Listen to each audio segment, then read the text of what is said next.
श्रीराम समर्थ. ज्याला प्रपंच नाही करता आला त्याचा परमार्थ ढिला पडला. माता पिता यांचे न पाहावे दोष, हे सत्पुत्राचे लक्षण सत्य. माता पितरांचे समाधान, हेच सुपुत्राचे खरे लक्षण जाण. त्यांचे राखून समाधान, जे करणे असेल ते करावे जाण. आईचे अंतःकरण अत्यंत कोवळे असते, आपले दुःखीपणाने ते दुःखी होते. आपली आनंदी वृत्ती आईला आनंदी बनविते. म्हणून मुलांनी असावे नेहमी आनंदात, काहूर न माजू द्यावे चित्तात. शब्दाने करावे त्यांचे समाधान, उत्तरी अपशब्दाचे न मानावे दुःख जाण. नोकरी चाकरी उद्योगधंदा, पोटाकरिता करणे आहे सदा. आपण पैका मिळवावा पुष्कळ, पण ते सुखाचे साधन न मानावे सकळ. प्रपंचात नुकसान होईल असे काम करू नये, तसे शब्द बोलू नये. आल्या अतिथा अन्न द्यावे, कोणास विन्मुख न पाठवावे. निरुत्साही बनू नये, निराश वाटू देऊ नये. अगदी व्यवहाराच्या मार्गाने जावे, त्यात रामाचे अधिष्ठान राखावे. ज्याला प्रपंच नाही करता आला त्याचा परमार्थ ढिला पडला.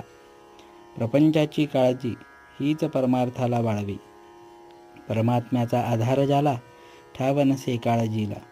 शेजार असता रामाचा, दुःखाची काळजीची काय वार्ता. मी कोण हे जाणले ज्याने चित्ती, त्याला काळजी न राहे अशी होईल वृत्ती. रामत्राता हा भाव ठेवावा चित्ती, निर्भयता होईल याच रीती. ज्याने देह केला रामाला अर्पण, त्याला नाही काळजीचे कारण. करता राम हे आणता चित्ती, पापपुण्याची नाही त्याला भीती. ज्याचा परमात्मा झाला सखा, त्याला नाही कोठे धोका. करता मी म्हणे आपण, हे सर्व दुःख काळजीचे कारण. झाले ते होऊन गेले, होणार ते चुकेना कोणाला भले. म्हणून नाही करू काळजीला, राम साक्षी आहे त्याला. जे जे काही माझे, ते ते जाणावे रामाचे. राम त्यास सांभाळता, काळजीस कारण न उरले आता. मुलाबाळांची न करावी काळजी, रामराय करावा राजी. आपला प्रपंच हा रामाचा जाणून चित्ती, काळजी चिंता करणे ही योग्य नाही रीती. शक्यतो करावे नामस्मरण, आपली काळजी न करावी आपण. रामाचा म्हणून प्रपंच केला, काळजीचे कारण उरत नाही आपल्याला. भगवंत असता पाठी राखा, काळजीची काय कथा. म्हणून मुखाने नाम, चित्तात राम, त्याचे मनाला होईल आराम. सतत ठेवावे एक चित्ती, न सोडावा रघुपती.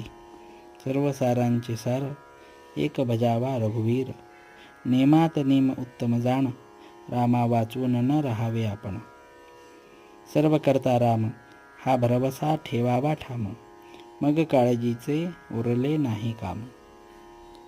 जानकी जीवन स्मरण. जय जय राम.